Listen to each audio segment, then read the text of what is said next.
Welcome back to another episode of Beyond All the Sharks, the companion podcast to the Netflix show All the Sharks. We are the Shark Docs, Chris and Brendan, and today we're in the Bahamas. Bahamas are a place that's very special to the two of us. Chris did his master's here. I spent most of my adult life in the Bahamas doing my master's and PhD and working for many years. And so it means a whole lot, and we're thrilled to bring some of the pressing issues facing sharks and their relatives in the Bahamas to our podcast series and to the show on Netflix. The Bahamas are really world famous for their clear waters and abundant sharks. And what many people don't realize is that story is deeply connected to mangroves, which are tangled, shallow forests that serve as nurseries for young sharks, rays, and countless fish, many of which are both ecologically and economically important. In those mangroves, life finds shelter and food among the roots, growing strong before venturing out to seagrass beds and eventually coral reefs. But across the Bahamas, and especially in Bimini, these mangrove forests are disappearing under the pressure of unsustainable coastal development, threatening both marine life and the communities of people that depend on them. Shark diving and ecotourism show the power of protecting what makes these islands unique, but that balance between conservation and profit is not always easy. In this episode, we're very excited to be joined by Dr. Matt Smukall of the Bimini Biological Field Station, the world-renowned Shark Lab, to explore what's at stake in places like Bimini, where the future of mangrove forests and the sharks that call them home hangs in the balance. Thank you for joining us. We hope you enjoy the podcast. So I'm the president of the Bimini Shark Lab. We're a research and education center that have been on South Bimini since 1990. So historically, it was founded by Dr. Gruber, who did a lot of research, kind of pioneering in shark research, both here in the Bahamas, and then he was a University of Miami professor, so a lot of connection to South Florida area as well. And we should say that he is the OG Doc. He Yeah. went by Doc, Yeah. and our team name is the Shark Docs. Yeah. Not to be confused. He is the DOC, That's the right. Doc, yeah. The DOC, I like that. So, And we'll get into Bimini a little bit. I think, we've been traveling around the world really at this point for all of the sharks' show. And we've seen sharks in a lot of places and the impacts on sharks and rays around the world. And I think, in the Bahamas, there's maybe a certain suite of things. So overfishing is generally what has really impacted shark fisheries a lot, or sharks and their populations a lot. And here, there's maybe a mixture of that, but also there's a lot of development and other things that might be impacting shark populations. Do we want to talk about that a little bit? Yep. Yeah, we so the Bahamas is a shark sanctuary, but even before that, 1993 they banned longlining, Mm-hmm. and so a lot of foresight by the Bahamian government there to first ban longlining in '93, and then honestly even prior to that there was very little actual commercial harvest of sharks that you see in lots of other places like Japan where we were recently. And so very limited shark fisheries, then a longline ban in '93, and then in 2011 the shark sanctuary goes into place that prohibits all shark fishing and trade. And so at that point sharks are protected within over 600,000 square kilometers of mostly ocean habitats here in the Bahamas, everything from shallow mangrove creeks that function as nurseries all the way out to open ocean habitats with wide-ranging silkies and oceanics, as well as some really cool deep water species as well. Unfortunately, rays have not been protected at all. They are still vulnerable to fishing here, but thankfully they're not often targeted. Right. So we don't have to deal with the primary threat to sharks and rays globally, which is overfishing here in the Bahamas, although there's some evidence of persecution in some places. In some places they get caught as bycatch, like nurse sharks and lobster traps, these kinds of things. But overall, the Bahamas provides generally a safe refuge for species that have been depleted in large part across the Caribbean. And so even species that we saw this week, like Caribbean reef sharks that are really abundant down at Triangle Rocks. We have a map right here so you can see Yeah. as we talk about it. Yeah. So Triangle Rocks, right? It looks like Caribbean reef sharks are absolutely everywhere. Those are listed as endangered by the IUCN Red List, and that's because elsewhere in the Caribbean they've been hit so hard by fisheries that they've been extirpated from a lot of different countries and a lot of different reef ecosystems. So it's a special place to come where you can still see largely intact shark populations as you would have probably in 1990. Yeah. Pretty special. And so so a lot of the shark protections in the Bahamas has really led to healthy populations right here specifically, and in Bimini, I mean, we saw that firsthand.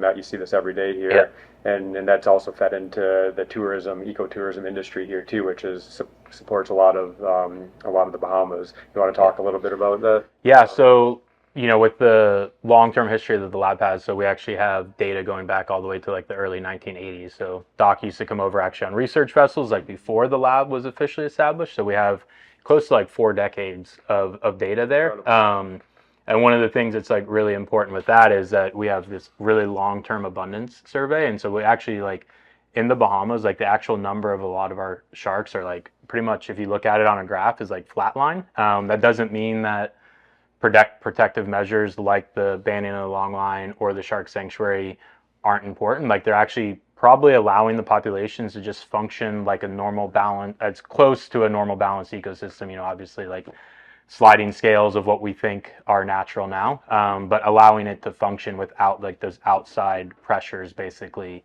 on it. And so for like tiger sharks, for example, those numbers have been relatively consistent. Lemon sharks relatively consistent. And so that's important from the perspective of sometimes what happens, unfortunately, is when you have protective measures or, then you have competition for resources like fishing, things like that. People assume there's too many sharks out there. And you get that a lot now. Like the whole purpose of having conservation is to rebound or maintain.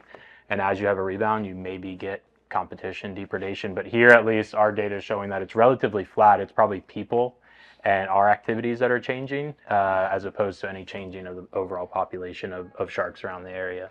Yeah, and I know you know this, but in Eleuthera we found the same exact thing on the other side of the country, where reef sharks and tiger sharks were being caught on long lines in the same numbers in around 2010, 2013 as they were in the 1970s. Yeah. And so, overwhelming evidence between these two places on either side of the country that shark populations have not exploded in the Bahamas. Which is actually a term you hear sometimes, is that it makes them sound like they're locusts, that they're just like booming out of control.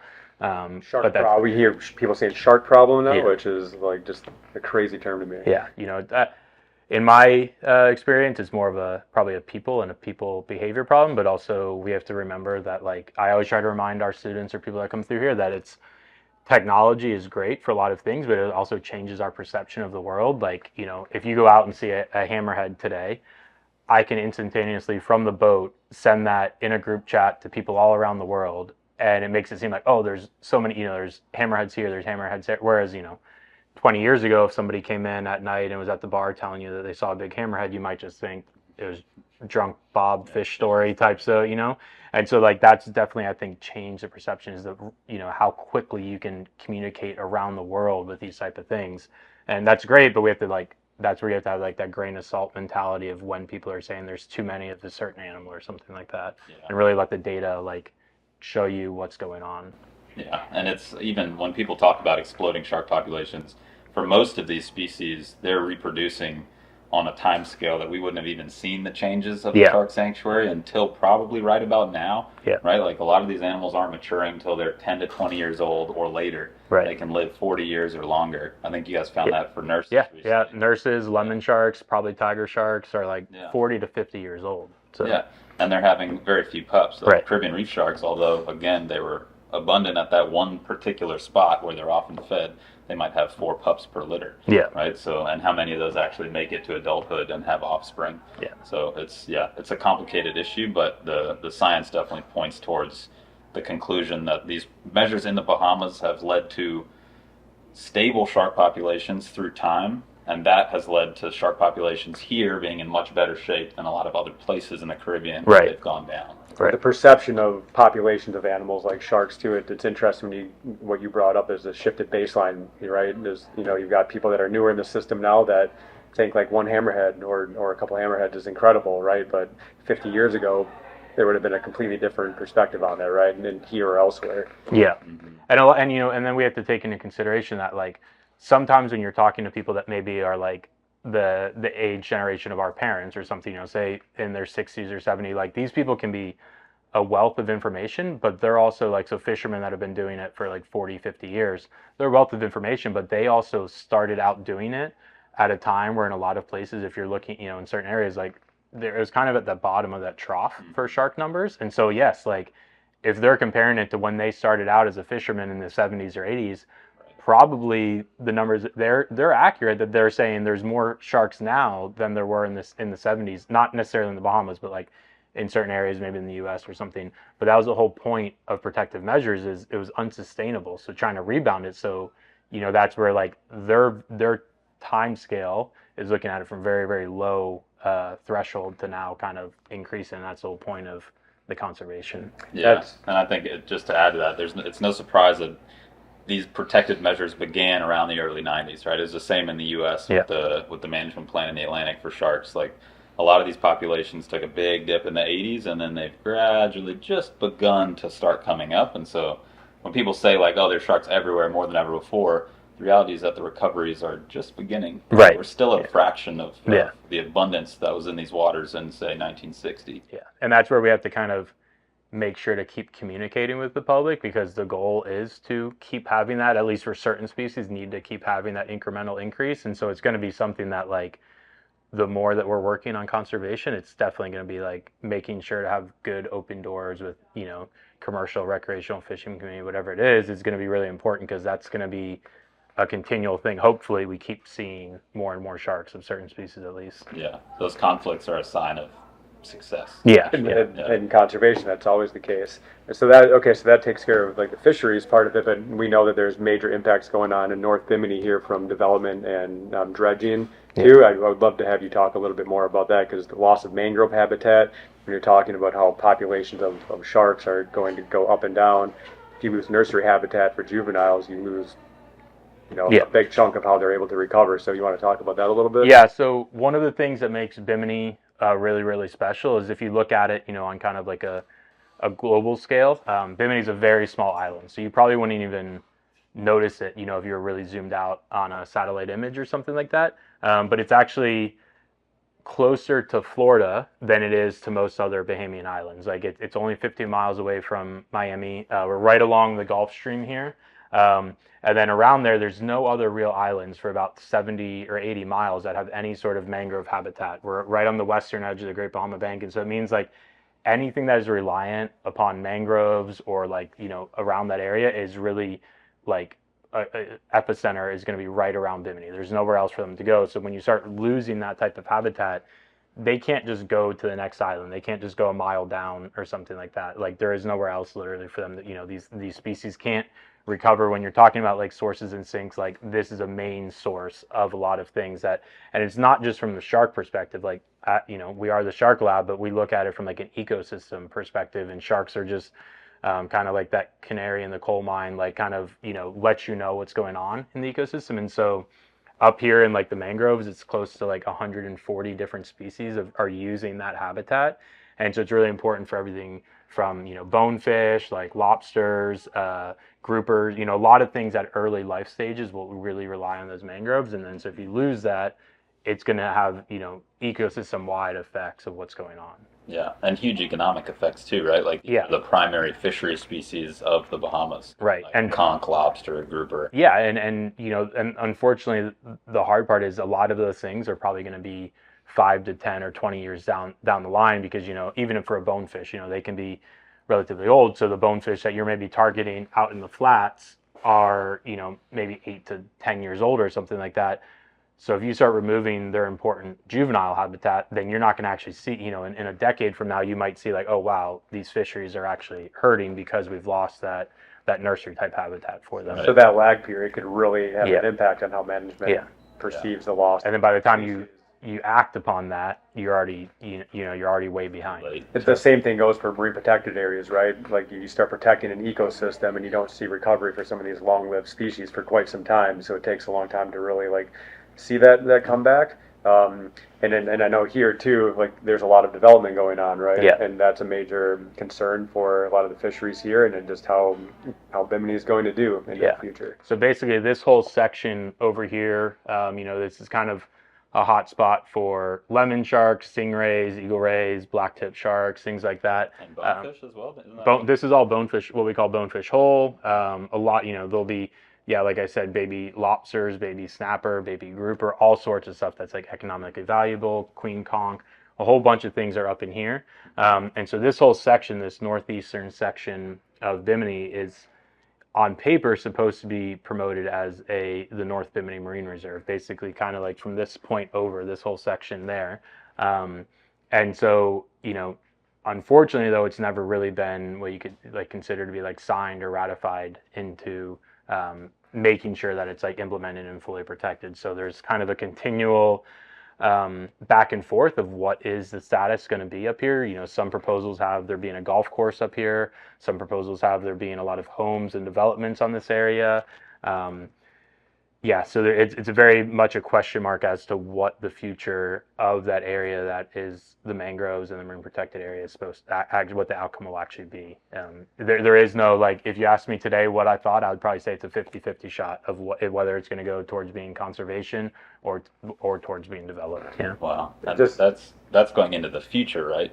But Yeah. there's already been significant loss of mangrove and seagrass habitats for that same development to date. Right. So if we go from like basically this section here, we call this Mosquito Point, almost this entire western edge of what we call the North Sound has been completely removed of mangroves. So about 50% of it in the North Sound has been removed and is going into concrete seawalls. So like, land-wise or like acreage-wise, it might not be a huge, like if you looked at the number of acres that have been developed here, maybe it doesn't sound like a lot, but you have to remember how small Bimini actually is. So if you did that same amount of acreage development in say like Florida or something, percentage-wise of the overall ecosystem, I'm not saying it's okay, but it wouldn't be as significantly impacted. And so here, that whole area has been removed.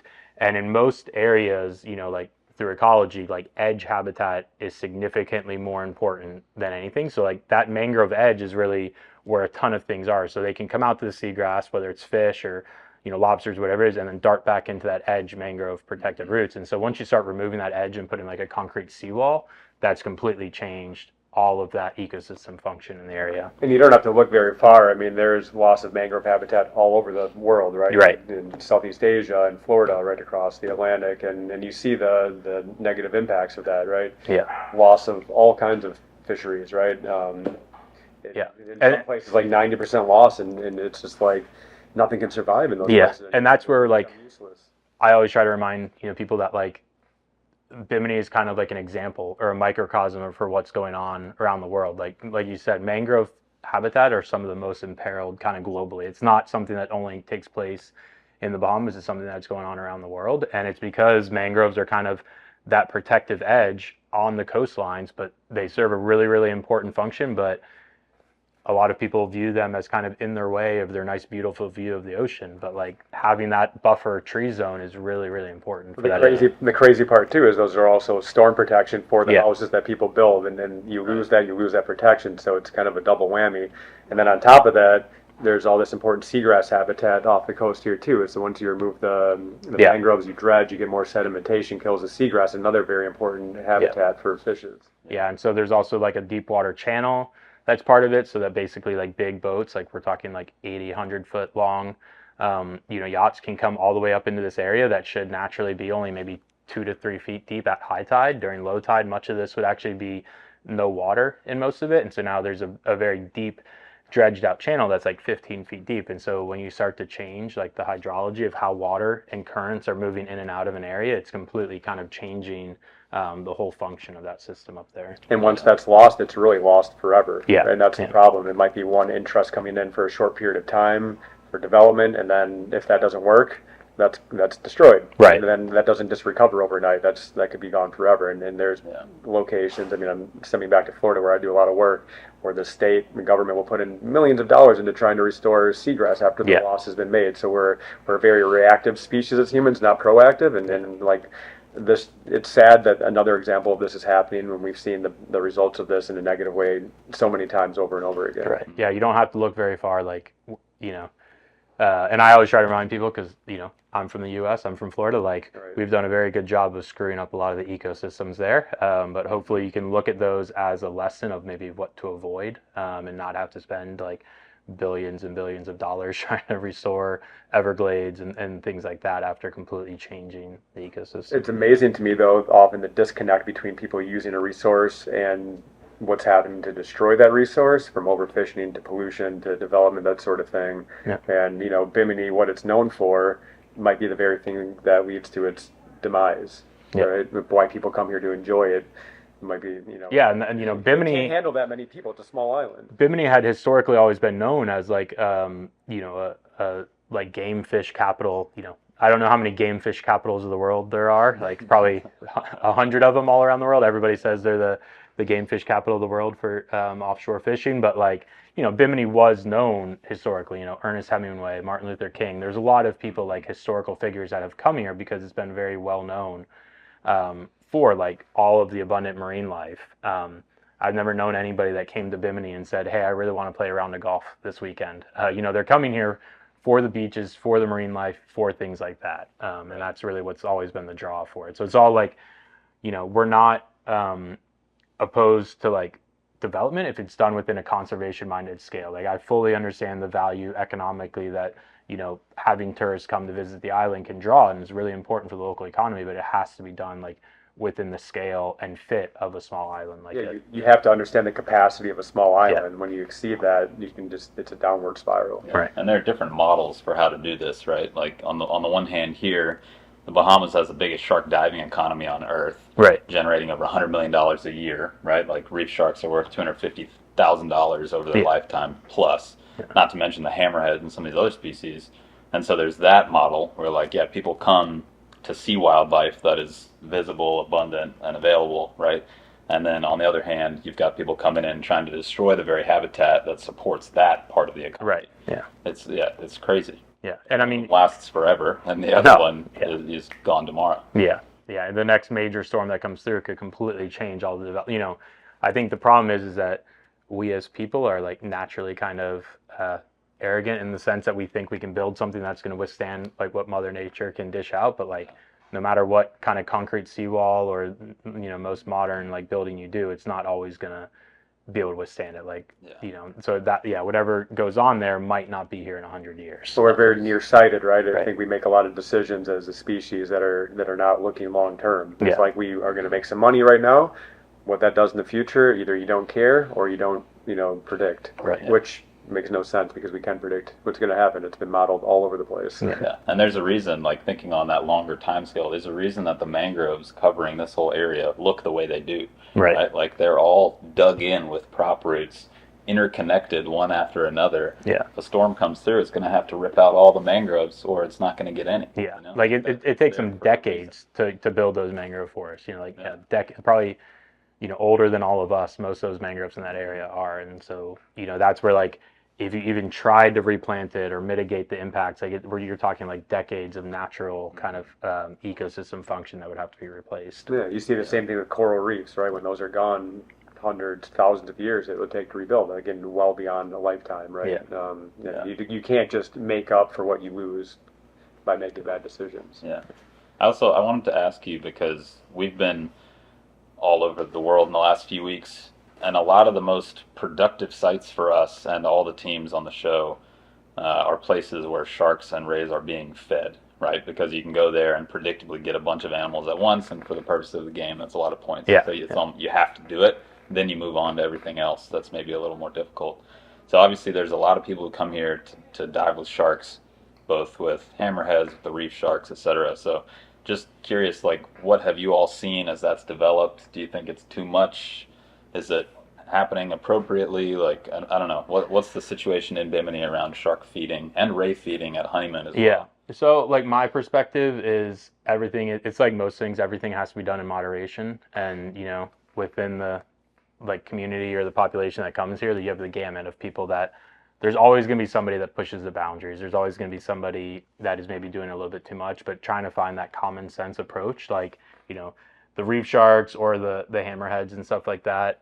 It is a huge local incentive for economics, but it's also a huge kind of like social thing where it can help change that perception of sharks and make, help reiterate like why that sharks don't need to be harvested, that they're not a danger to the beaches. And the fact that you can have these animals right out here and you never have a negative interaction in Bimini, like you can always point and be like, hey, like these animals are naturally in this area, and they're not here to hunt people. You can have people snorkeling, doing whatever, but there still needs to be a safety. Like, you can't just dump people that are maybe unfamiliar with their equipment in with a bunch of reef sharks and there has to be like safety mechanisms in place, and a lot of that just comes down to common sense, ways of doing it and things. It's like anytime you go out, I view the shark diving the same way that you would view any scuba diving situation. Like, you have to have some measures where you're looking at things like tides, looking at things like depths, looking at things like boat traffic in the area. You always have these variables you have to take into account, and you should take that into account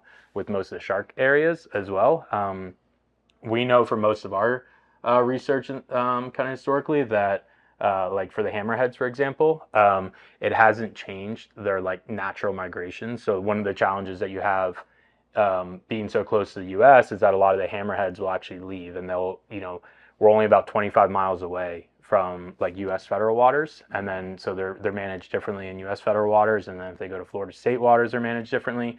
Some of them go throughout the southeast U.S. all the way up to like Georgia, South Carolina, Virginia. So you have all these different like management things, and so we know that the sharks aren't just staying at that dive site. They do have kind of a natural tendency to still have that ingrained migration or long range movement, but that opens them up to kind of sometimes being vulnerable to fisheries. So it's kind of like, on one hand, I think you have to do it sustainably here. On the other hand, I'm looking at it like, well, if they do stay in Bimini, at least maybe they're not being fished where they could be fished if they went somewhere else throughout the Caribbean or even over to U.S. waters or something. So it's a really complex thing because, they do have it very good in the Bahamas being protected, but we don't want to be changing their natural behavior, their natural role in the ecosystem. So moderation, I guess, is the best way to look at it. Yeah, that's cool. I mean, we've talked a lot about marine protected areas in our little videos and going around the world, and range of an animal is a big part of that, right? When you've got animals that have higher site fidelity or more locally less geographical range, you can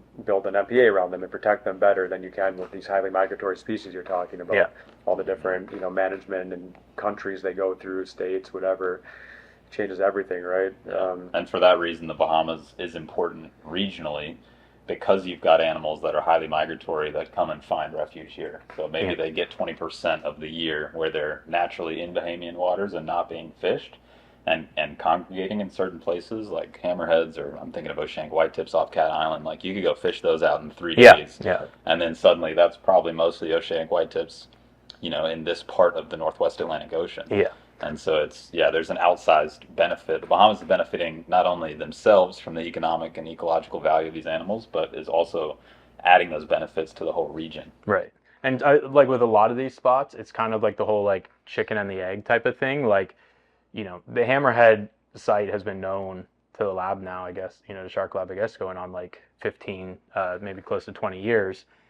And so like the dive industry didn't just start a spot and then draw in it's kind of like built like, okay, we know that there's hammerheads there, and that's why the dive industry has started to, somebody didn't just come to Bimini one day and say, hey, I'm going to start up a great hammerhead dive. Like, the animals were there naturally, and now you're kind of just like bringing them now in more to a little bit of a focal spot, but you're not like drawing in sharks from 100 miles away or something like that. Like, Bimini was probably always a natural area for these animals, and then now you can set up dives by knowing where those are. And the cool thing about like the hammerheads are a lot of them come back year after year, the same individuals. So they might travel over to the U.S. or go a couple, 1,000 miles on these movements, but then they're able to find their way back. Like, some of them have been coming back for over 10 years, the same individuals. And so they're coming back to these spots, and that's why it's, there's certain spots that are really, really important. It's the same way that like the lemon sharks come back to these spots for a reason. They come back here to give birth, and like that. So we have to try to understand what is drawing these animals back, and usually in sharks it's like forage or reproduction of some sort. That's their major drivers for why they're going on to these areas. And it's cool because Shark Lab has been here for so long, decades. You mentioned started by Dr. Gruber 40 years ago, right?